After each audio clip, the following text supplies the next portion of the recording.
Welcome to the Johnny Dell Football Academy podcast on the channel that's trying to answer the whys and hows of the game by talking through and dissecting game film and diving deeper to explain why the X's zig and the O's zag. I am Adam Marino, joined by Mr. Johnny Dell, and we are reminding you, as always, the most fun way to watch is on YouTube, where we go live. There you can comment into the live show. Be sure to hit the notification bell and turn on your notifications so you can be a part of the conversation. We also stream live on Facebook and X. Also, the audio versions are always found on Spotify, Apple, wherever you get your podcasts. Now, if you are live with us in the chat, it's probably because you are subscribed, you've hit the notification bell, and turned those notifications on. So, when sharing with your friends, be sure to let them know. We also love to hear from you outside of our live show. Email us at johnnydellsfootballacademy@gmail.com, and you can always check out the website jfa49.com, as it is the most fun way to support the channel.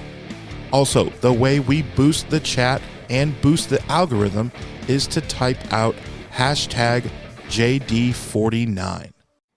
Boom! What is up? It is Friday. I am back. I have not seen you guys for way too long. I'm so stoked for today's show. It is the Johnny Dell Football Academy podcast on the channel that brings you the whys and hows of the game. We got an action-packed show, of course, for you today. Thanks, everyone that is checking in. Whew, man, Johnny, it's been a while. I have a few questions.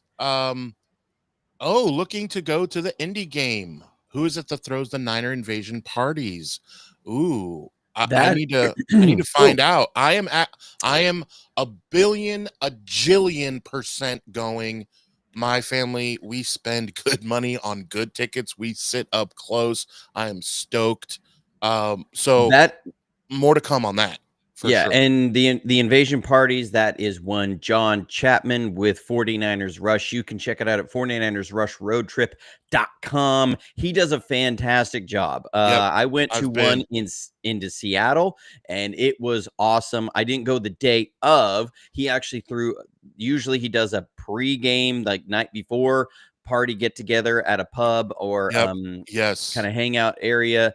There does a great job, giveaways, raffles and stuff. Niners trivia. I was so disappointed in myself. I did not get it's upside down, Adam. I'm getting there. I didn't win the Niners trivia. I was so ashamed of myself. I had just a brain freeze in there, but you know what? Wayne, he didn't win it either because he didn't catch his flight to get in on time. His flight got delayed. But anyways, it's a great time. Sometimes he'll bring in guests, guys, former Niners and stuff to sign autographs. He's had Diamador Lenore, he's had Navarro Bowman, he's had Frank Gore. So a lot of giveaways. Patrick Willis, it's awesome. He does a lot. He does a great job. I've got to meet up with some people that are fans of the show there at those parties and stuff. So yeah, really does a fantastic job. So that's who it's going to be. John Chapman, 49ers Rush Road Trip. I need to probably text him and see if because he doesn't do literally every game. And with that being a Monday night game, though, I do feel that he'd be able to, but we got to double check. It's not till December, but I absolutely will be there. So as it gets closer, we'll make sure that we always drop our email. If you are going to the game and want to meet up, please email the show so that we can meet up. I went to Cleveland and a couple of you recognized me and had some good conversations, which is always fun. It's not fun to lose in Cleveland when it's raining and cold, but anyway, so yeah, John Chapman. I will tell you, Johnny, the one that I went to, it was a preseason game in Tennessee, the first one last year, and there's no way you could tell. It was regular season energy thrown by a Mr. John Chapman. It was amazing. It felt like a regular season bash. It was from the giveaways to we rented out this bar. It was a sea of red. It was just amazing. It was so fun. And I'm thinking to myself, it's my first and only time so far going to one of his parties. And I'm thinking, gosh, this is preseason. imagine, I can't imagine what it's like in the regular season, but I mean, it was in Nashville, and Nashville is known as a really cool city, and I had a blast there. But still, I was blown away by the amount of people that came in and knew John and like saw him and was like, "Oh, hey, what's up, buddy?" and went right up to him. You know, okay, Mike. Yeah. Mike says he's doing Indy. All right. Yeah. Well, yeah, I live 2 hours away from Indy. I am there. I am absolutely there. I'm so stoked. I mean, Monday Night Football. I went to the one in Seattle. It was Thanksgiving week. It was before we played them on Thanksgiving. Gosh.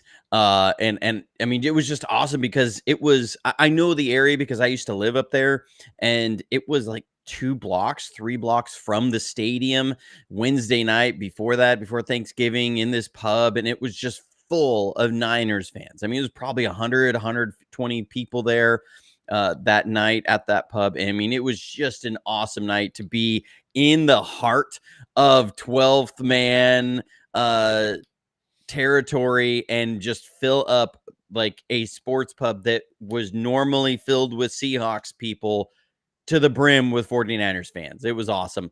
So yeah, it's definitely there.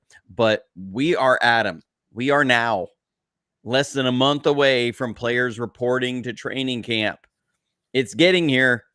It is getting here. So before we break down film, I always call it church because the chat gets quiet like we're in church because they're like me. I'm like glued. So before we get to church, I want to ask you a couple questions. And the the way that they came to me is what I think about this channel and the people, the Niner faithful who come to this channel. In my opinion, they are a little bit more learned than the average football fan. They know Learned. they this is a house of learned doctors. So type in the chat the movie there, the movie reference. So this channel, it's just the way it is. The way you've built it up, it is full of fans who know they're not just the casual fan. They just know more about football. And so my question is about Brock Purdy and the wide receivers that are not in the wide receiver room right now. And I want to ask you about Brock Purdy and timing because it's starting to get out in the league. The Colin Cowherds and all these people are even admitting it that he is elite in Marcos calls it stepbrothers. Yes, good call. So he the elite level of Brock Purdy is two things: understanding the defense and timing on throws. So you have highlighted on this very channel where his arm is going forward ready to release the ball and Brandon Ayuk is not even out of his break yet, and it is phenomenal to see, and not every quarterback in the National Football League can do that. Now here's my question: does it worry you any percent level, or is this a nothing burger of the receivers in that room right now? There's no way he has the same connection that he had with Debo and who's injured right now, BA. Um, is this a nothing burger, or do you kind of see that as, hey, yeah, these guys really are going to have to work hard to get on timing, not just Ricky Pearsall, but all the guys? I mean, timing is always a factor. Best way I can explain this is I'm just going to show you something. So we're pulling this up. This is from the playbook, the route tree. We're going to look at the Chevy route, or excuse me, the Chase route here. Okay. So this is the coaching point on it. Take best release and start through route stem. So it's supposed to look like a through route, and then slide angle inside and speed break at 12 to 15 yards and roll to 18 to 20. Do not rush. This route is used with 7-step timing. That's the key, is that routes are timed to the quarterback's footwork. So when we talk about timing, it's not as much about a quarterback and a specific receiver being on timing. It is guys getting to their landmarks on time. So this is, again, they have to be on the details at where the break is, 12 to 15 yards. You got to get into that area, and you have to roll to 18 to 20. Ideally, they want them to be at 20 and then come back to the ball if needed to 18. There's going to be a slight adjustment, but Brock Purdy, when he goes to throw that ball, is going to be looking at the defender, where he is, and decide, am I going to throw it at 18 or 20? And then the receiver and the quarterback have to understand where that ball is going to get to, and the receivers have to get to those landmarks on time. Yeah. So and that makes me nervous. That makes me a tad bit nervous. Just saying. Okay, I mean, that's fine, but at the same point, like, again, blazer route, drift angle to outside edge of numbers. Once you get to 20 yards, get skinny through the defensive back to the inside edge of the numbers. Okay, so that guy's got to be on his landmarks. If the DB doesn't widen, go around him. Then the coaching point, expect the quarterback to throw the ball between the hash and the numbers. That is where your landmarks are. Expect the ball to be into that area. It's going to be on time with Brock Purdy. That is what makes him so valuable as a quarterback, is that he's an on-time quarterback. The back foot hits. If it's one hitch, it's out. If it's on 5 and the 1 is open, the ball is out. 5 and a hitch, ball is out. 5 and 2 hitches is out to number 3. These things are timed into 1, 2, 3 on back foot with a hitch, back foot with 2 hitches, to 1, 2, and 3, and then the ball being out. So it's about receivers getting to their landmarks on time. That's not on Brock Purdy. That's very much going to be on these receivers and guys working through their offseason. We saw that was a big problem with Ricky Pearsall last year, is that he didn't have it. Remember, it wasn't just he missed OTAs. It wasn't just he missed training camp. It wasn't just he missed the first 7 weeks of the year. It was that he missed all of it. And so there was coverage adjustments. I mean, again, if I go back to this route tree real quick, we have to understand the load that these players have. And if people have watched my route tree video on the members website, you'll be familiar with this. There's 24 pages of routes. This is 109 routes that receivers have to know. And there's coverage adjustments for a lot of these. You can see every time you see these dash marks, those are coverage adjustments, meaning that a route is one thing versus one coverage. It's another route versus another coverage, or there's an adjustment on how you run it. There's a lot of these everywhere throughout the playbook. And so they have to be able to adjust to these things. There's different ways that these are run, from a tight split to a wide split. So a guy who missed a huge amount of time, like Ricky Pearsall, is going to have a huge amount to learn on the fly. And that's why we also saw Ricky Pearsall really start coming on near the end of the season, as he was getting more live reps in some of the practices. Even just the walkthroughs were valuable for him, and game reps. All those things were learning experiences. So, when we talk about the timing specifically, it's going to be more on Leonard Hankerson as the receivers coach, getting his guys ready, and the receivers putting in their time with the playbook to learn these 109 routes, understand, and then going and working on them, even against air, to know this is my exact stepping on it, because some of them are based on steps. Like a drift route is 7 steps and boom, in. Like it is very, very clear of how many it's going to be. It's going to be 6 steps from a tight split, 7 steps from a wider split. And so knowing which foot you got to have up even on these routes, because you have to learn what your gait is going to be in steps to hit this landmark of 10 yards or 12 yards or 14 yards and break in. And you want to break on your outside foot. So, for one guy like Juwan Jennings, his steps it's going to be a certain amount of steps to 12 yards. Ricky Pearsall, shorter legs, it might be a different amount of steps. So they've got to learn that and which foot should be up. So they have to walk through all these things, but they still have to get to their landmark on time, because Brock Purdy is reading the defense. He's not looking at his receivers. He's looking at the defense, which is what you want your quarterback to do.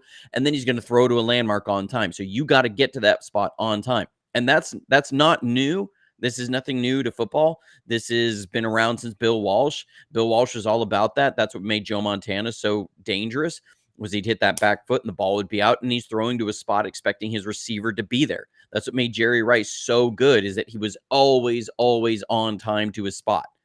No matter if he was playing against press man, bump man, off coverage. He was taking an inside release, an outside release. He always understood how to get to his spot on time because your quarterback's going to get you there. And that's how you get the yak. That's how you get the positive things on it. And the NFL game is so incredibly detailed that you are talking like when guys get even 2 yards off of their spot, this isn't like a video game where the computers are going to adjust the throw automatically. No, you're throwing to a spot and that receiver's got to be there. And that's on them. And if they can't be there, then they're going to turn to the next man up. And that guy's not going to see playing time. And that's just the way it is. That's why you tend to not see rookies get a lot of playing time. And then add to the mix if they can block or not. Now, again, this is what I'm just admitting, this is what makes me a tad bit nervous. It'll be interesting to see, with preseason and the first couple games. Now, our schedule is favorable, but it's just something that I've been thinking about. Wanted to ask if you thought it was more towards a nothing burger or if you had thought about that as a concern as well. But you explained that very well. Again, the members website is a great, great, great spot to check out things like that. 109 routes. That is crazy. I actually didn't know that. And that's why those videos took so long to make. Yeah, I included teach tape with all of it. Like it's a lot of routes. I mean, that's awesome. Just to like wrap your mind around. Okay, like Jordan Watkins, who we're going to look at his film, he's coming in. I think his route tree was maybe 8 routes at Mississippi. He didn't run a lot of different routes. I mean, probably 60% of the routes he ran were curls. I mean, short curls, like a 6-yard curl route. That he's going from that and being able to turn and look at the sideline and have somebody give him a hand signal for what his specific route is to now he's got to learn 109 routes and plays where they're saying the concept, which is a 3-route combination or a 2-route combination. You get 1 route in there and it's a concept, and he's got to understand based upon where he's lined up what his route is. That's and the coverage adjustments on that. And there's some mnemonic devices that are with some of these routes, like some of them are tied together, like sky and thunder. Thunder is in the sky. So those 2 routes are tied together. Miami and Heat are tied together. Miami Heat. And then Omaha and Nebraska are 2 routes that are tied together. Omaha, Nebraska. So you have things like that. You have stick, branch, and tree routes, which are just bigger versions of the same route. So stick, branch, and tree, like it would seem. And so, so like those ones are easier to learn and you have different variations on everything, but there's still a huge volume of routes to learn and every single coverage adjustment that's based upon it. Along with here, you go from I got 1 hand signal to the sideline to now I have to digest this reading off 2 plays. The quarterback's reading off 2 plays. We have 80 different motions that are involved, and that changes everything. And I get a single concept read off, and that's going to be how I know what route I'm supposed to run. I mean, like, for example, you have a play that's going to be Y spin, F pivot. So to the Y side, it's called a spin concept.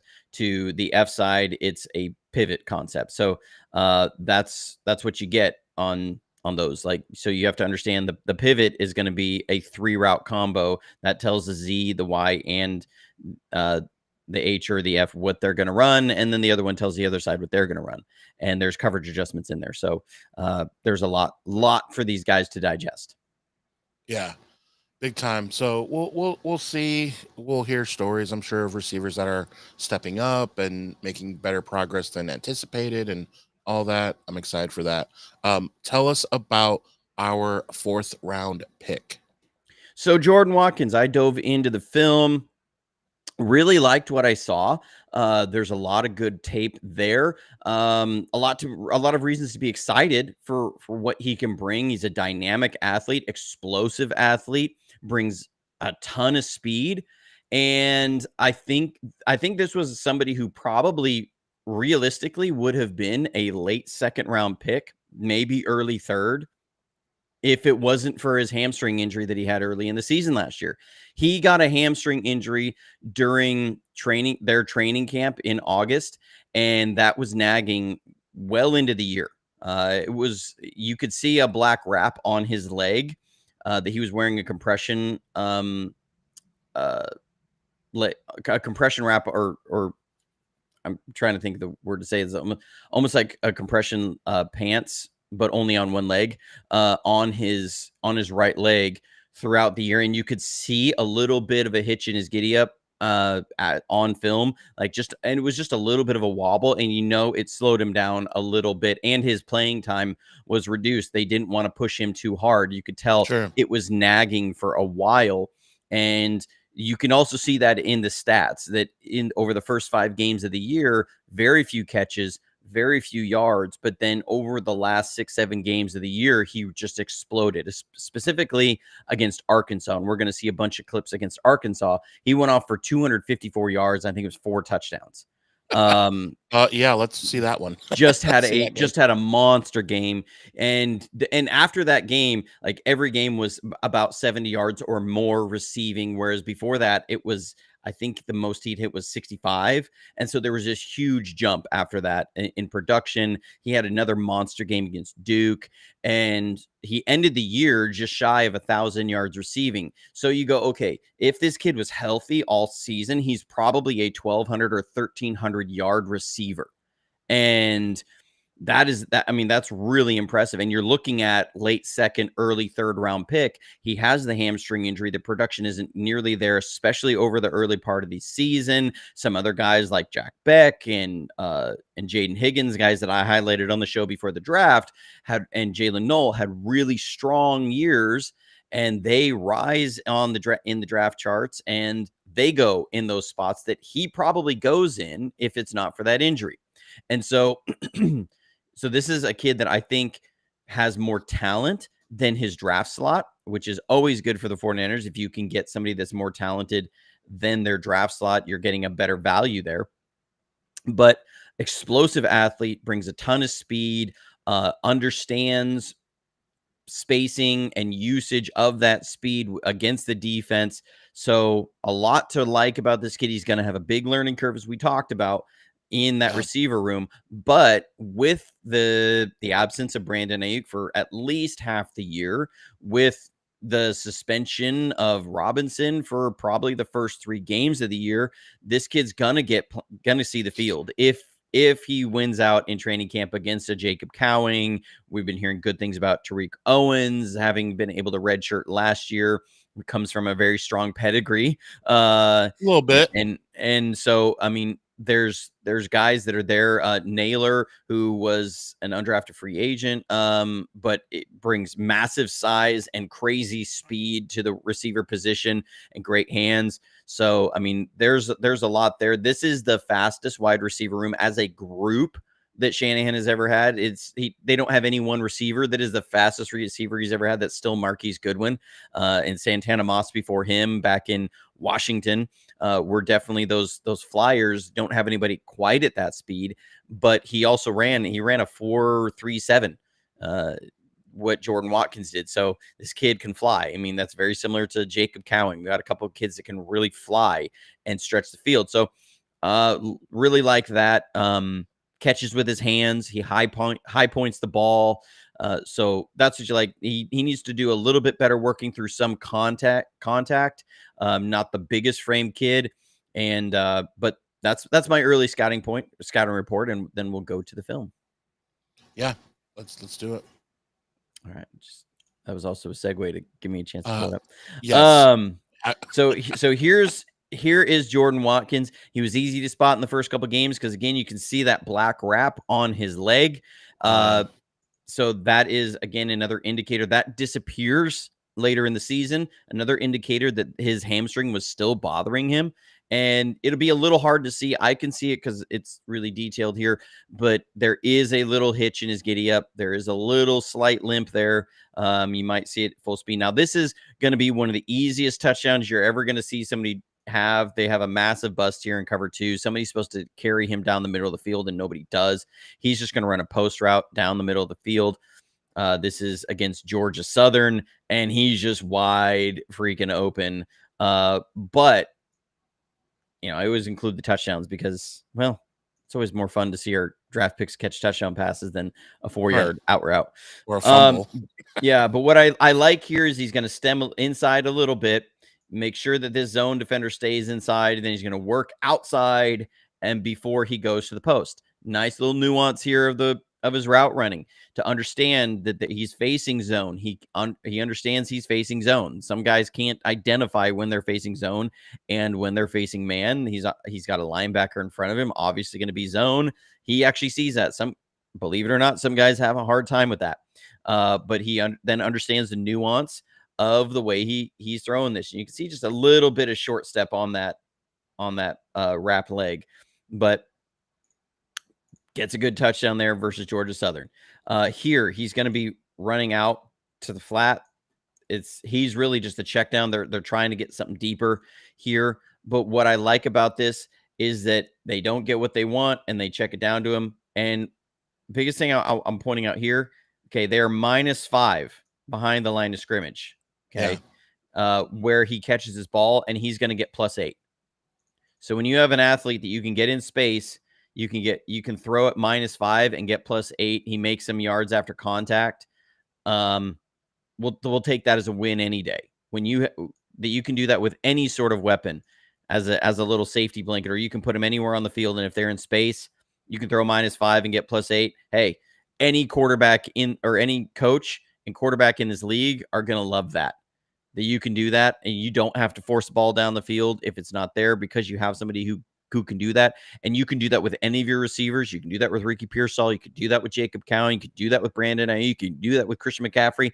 This makes your job as a play designer and play caller so much easier when you have that you can use with every one of your weapons.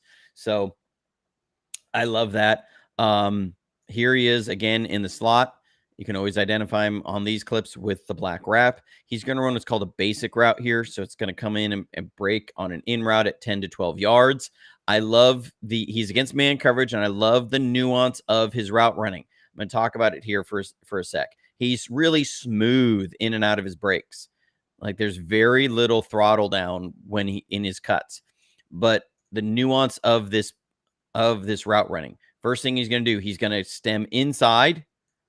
So he's winning with inside leverage. He knows he's got an in-breaking route, and Kurt Warner talks about this all the time. It drives him nuts when he sees receivers who have an in-breaking route who immediately try and win outside to move their guy out and then try and break in. He's like, no, if you're going to run an in-breaking route, you have to win inside first. For me as a quarterback, I need you to get inside leverage. So first thing he does, he wins inside. Love it. Then he's going to stem up, and at the top, he's going to straighten out, and that's going to cause this DB to square off. So the guy's not just going to be ready to attack the inside. He's threatening him, and specifically his outside hip. So that's going to force him to square off, and that allows him then to cut, and he's just run away. I mean, he's got 3 yards of separation against his man. The quarterback doesn't hit him on this, but I love the detail of the route, that he's not just winning inside and breaking inside. He's not just trying to set up the guy attacking his outside hip and then try and cross his face and win. He wins inside leverage, then attacks his outside hip, then breaks inside. I love those details and the nuance of his route running. Again, understands what the defense is trying to do to him. Okay. So now we're going to see him split out wide. He's way up at the top. He doesn't have the black wrap on his leg now. This is against Arkansas. He's against press man. He is the X receiver. So what does that mean? He is the receiver on the line on that side of the ball. He's not the Z. That's this guy down here. He's the X, so he's on the line. He doesn't have a tight end over here. So at most, they can have a 2-man concept with him.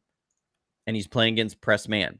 X's a lot of times are against press man. Look, notice the distance here with the X and the distance here with the Z.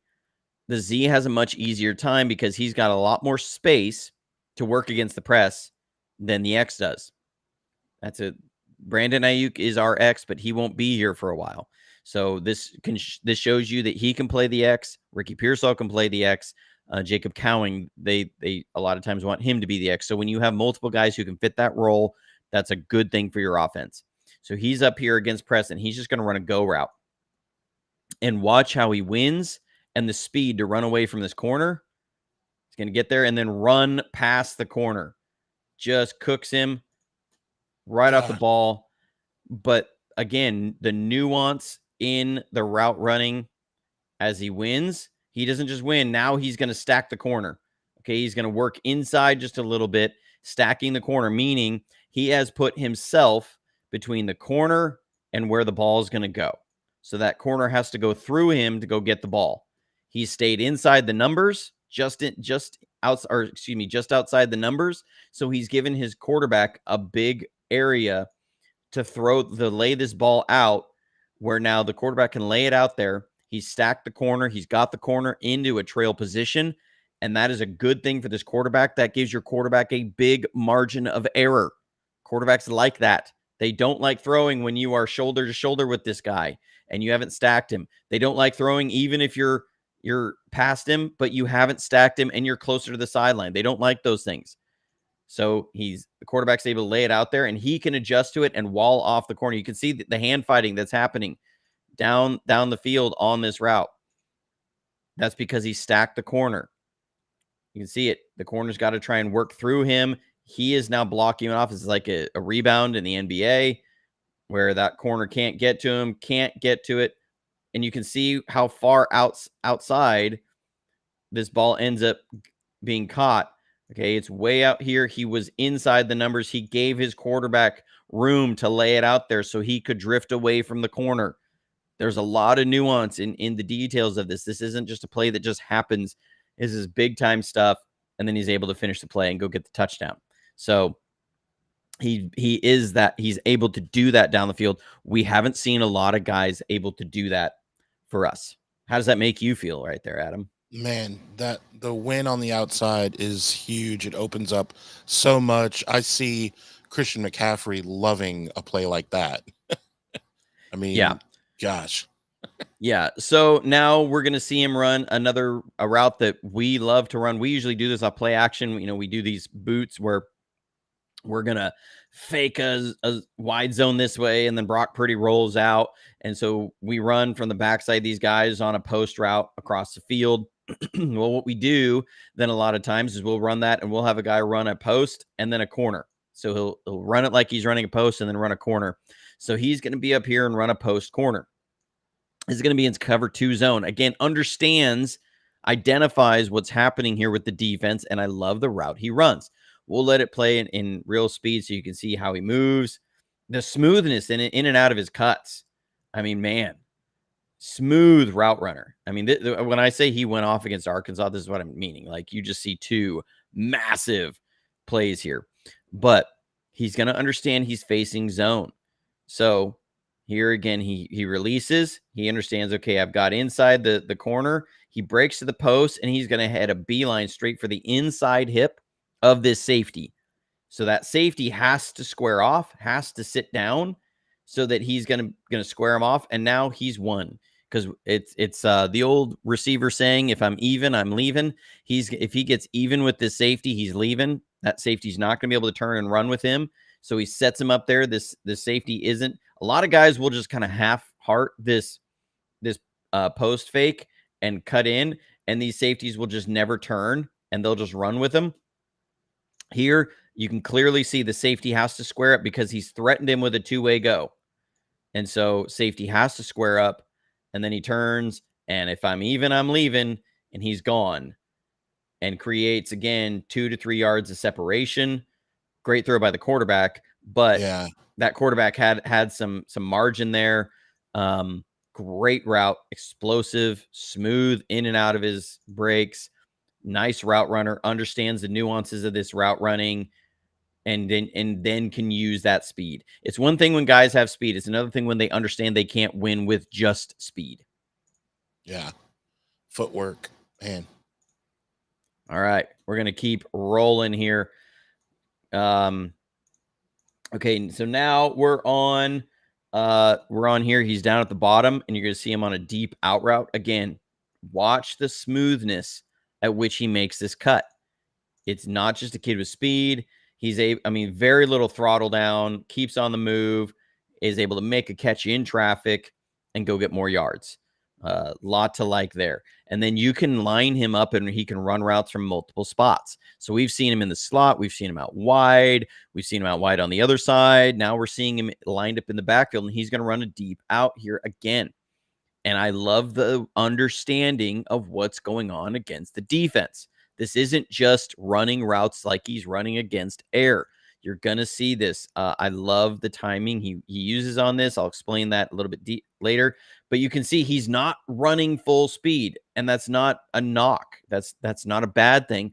He's understanding the timing of everything. You can see him. He looks like he's jogging almost. Right. Okay, but he ends up wide open. Well, why is that? Because he understood his timing from this spot. What they're doing here is they're running a little post. You got to give time. You got to give time for that route to work. So that's why he's going slow. Right? Well, he's running a Seattle concept. So this is a post with a deep out, and they're in man coverage here. So he's got this safety is on him out of the backfield. So what he's going to do is he's going to make sure his timing is such. Let me do this in blue so we can see a little bit better.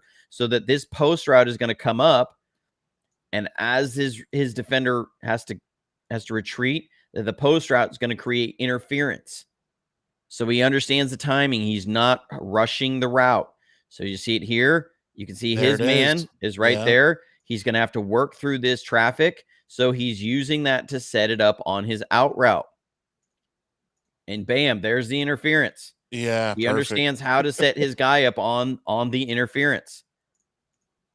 And so, like, that's the stuff that you like to see. He understands what he does. He's not rushing. He's playing under control. He's playing with high football IQ.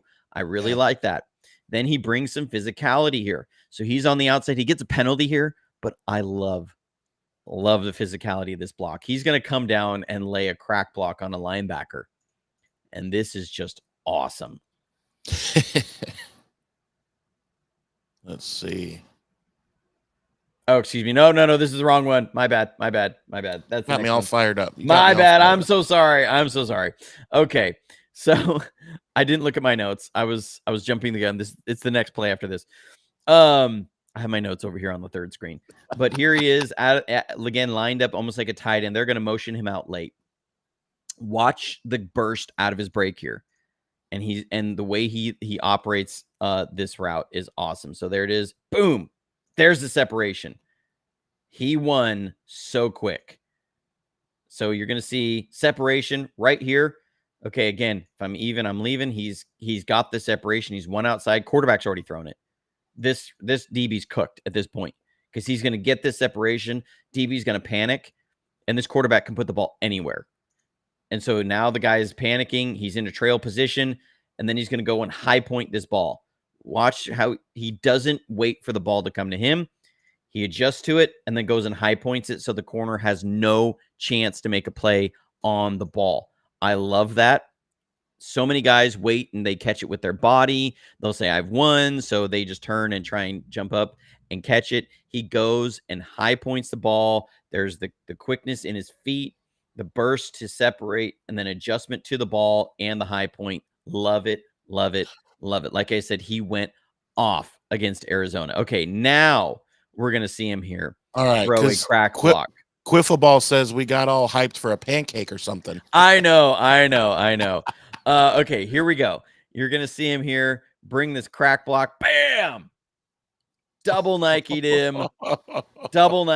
Put him on the ground. Yes.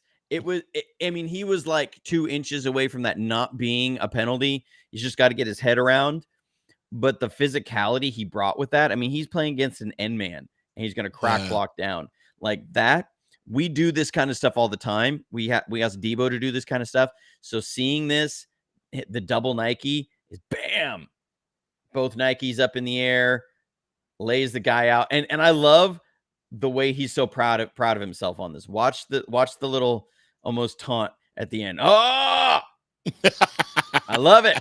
I love a receiver that will bring physicality. I love a receiver that will bring physicality. Yeah. So like those are the things that that I really, really love. And then he's out here again, lined up as a tight end. And this is, again, going to be a really easy touchdown, but he's running a route that we run a lot. It's called Skinner route. So he's got to run this like he's running a seam route or a go route to the outside and then break to a post. So again, the smoothness in and out of his breaks, he just gets up there, up the field, and is wide open for a touchdown.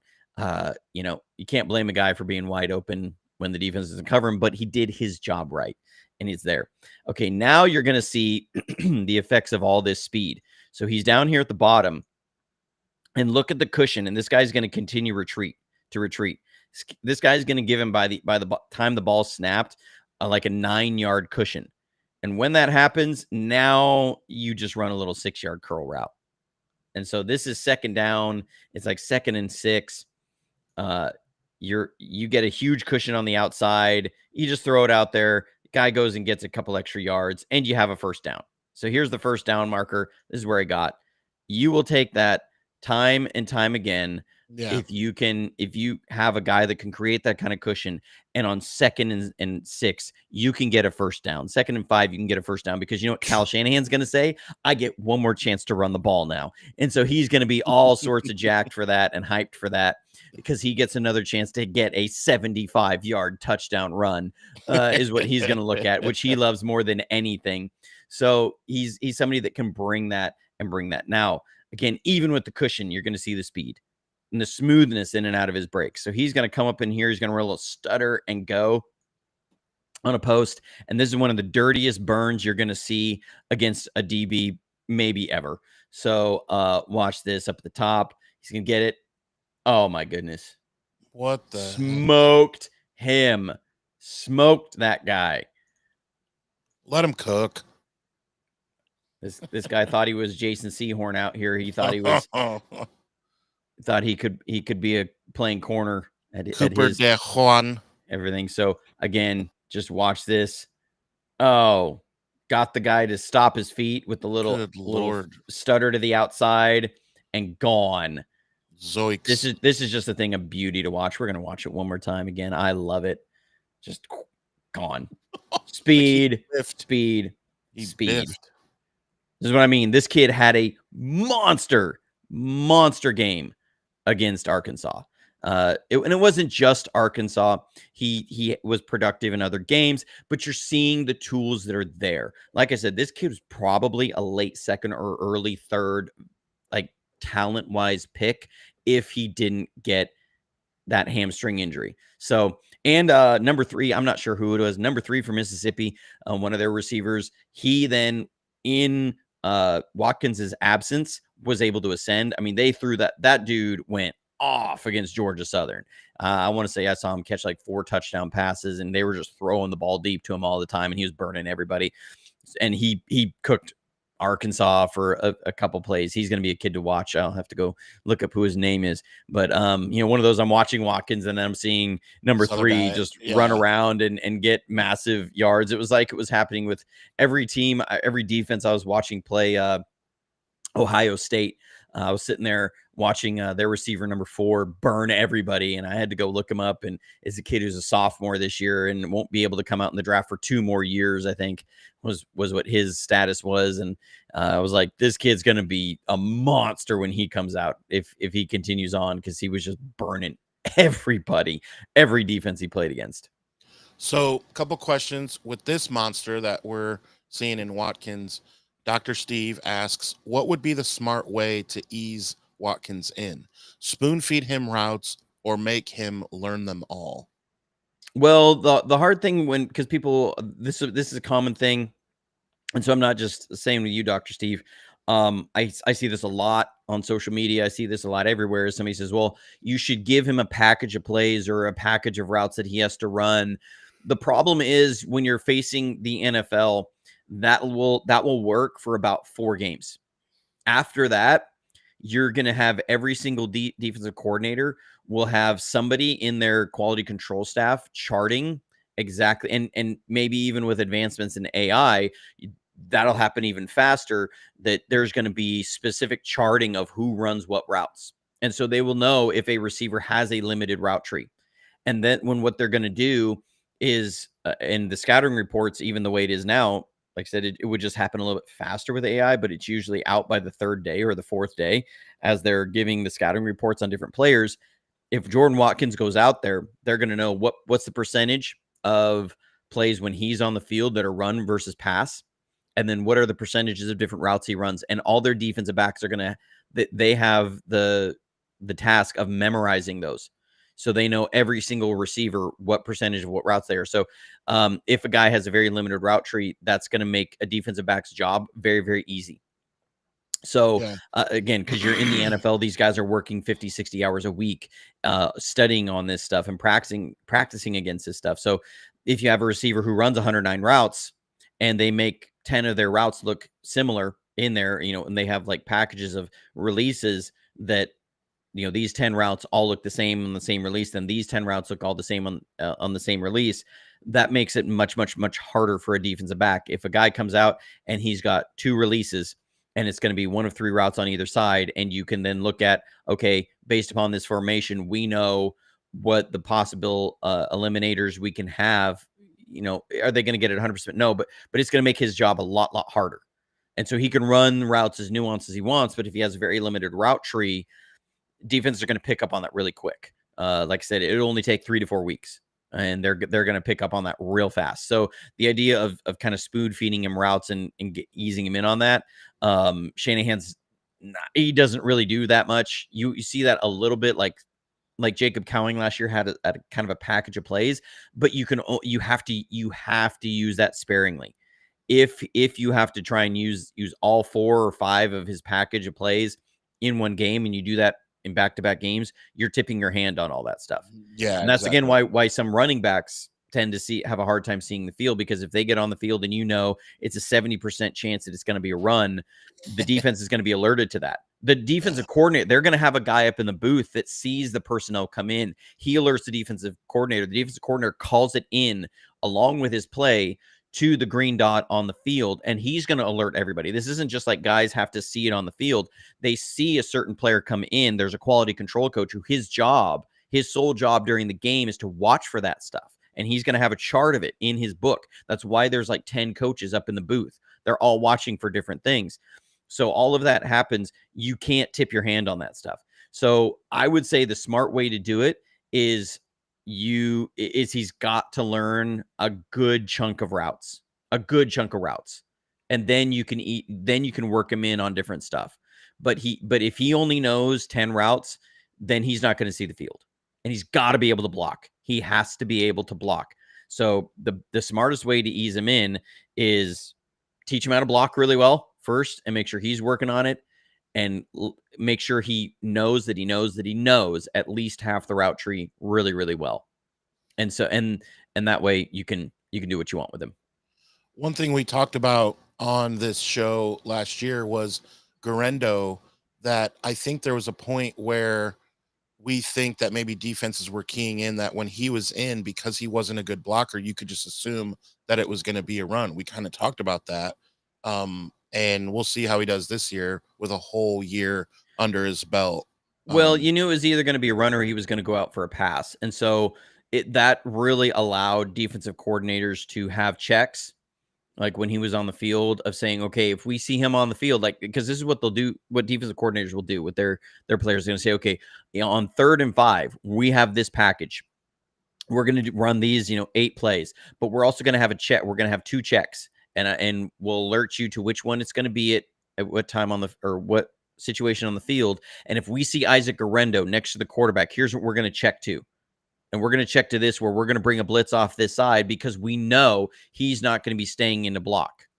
And so we're going to overload the quarterback, and we're going to set this up so we draw a slide this way. So we're going to be able to create an overload with only rushing 4 or only rushing 5. And now you've made Brock Purdy's life so much harder, because they know Garendo's not going to be there to pick up the extra man. So that's the kind of stuff that you have happen, is that they have adjustments built in on the fly that they install during the week. And so, again, when I think sometimes we don't fully appreciate, and I can do this as well, the level of details and the level of layers that these coaching staffs have during the weeks, that, it's not just like installing and you say, okay, this is what what the defense does, is what the offense does. It's layers of checks. If we see this, we're going to do that. If we see this, we're going to do that.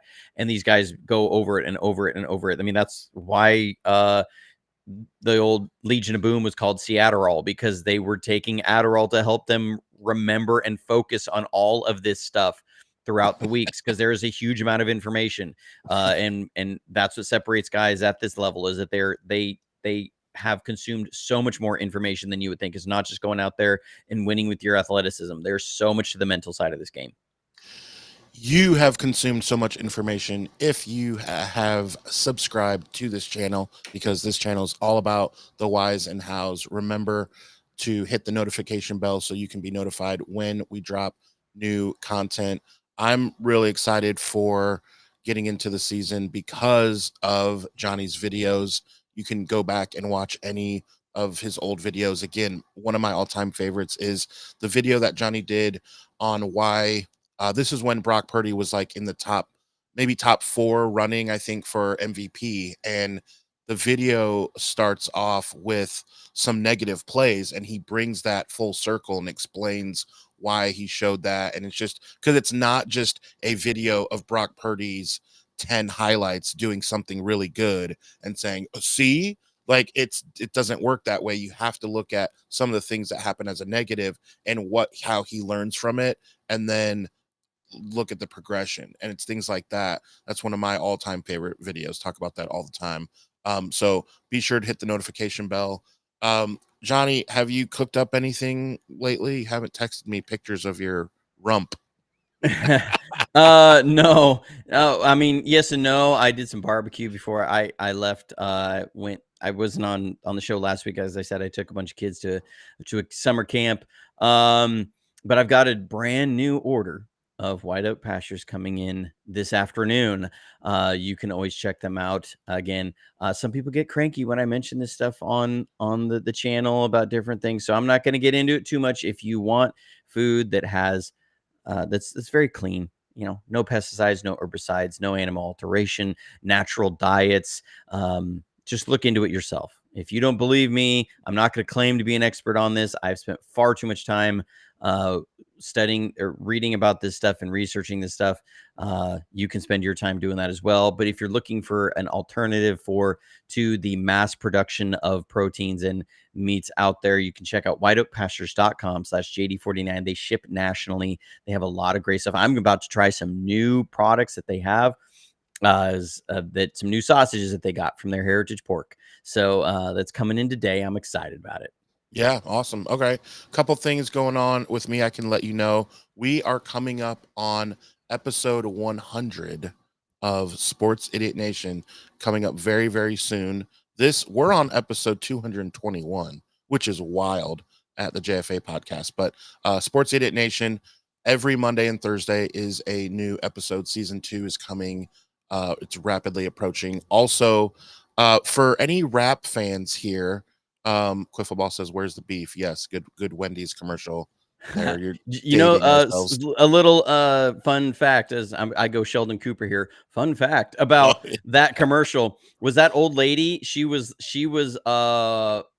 well, let's just say in the older days, we would have said she was bordering on senile, but she really had a hard time remembering when she was supposed to say that line. So the lady next to her was actually pinching her thigh when she was supposed to say, "Where's the beef?" And so if you watch that commercial, she'll have a little jump and then she'll say, "Where's the beef?" That's because the lady next to her was pinching her thigh. That is, oh my gosh, that is awesome. I'm going to use that on Sports Idiot Nation's next episode for sure. I'll throw you a shout out. That's hilarious. I did not know that. Again, I was saying about any rap fans, I also host a music podcast with my cousin. He was in a band called Unjust in California, in Northern California, years ago. And he was semi-California famous, if you say. And we host a podcast called How It's Related, and we reviewed the Carter 6. So if you're into rap, if you like Lil Wayne, check out How It's Related. We kind of go through each song, and yeah, that's great knowledge. Yeah, that's something to use at a party. Like, that is really good stuff right there.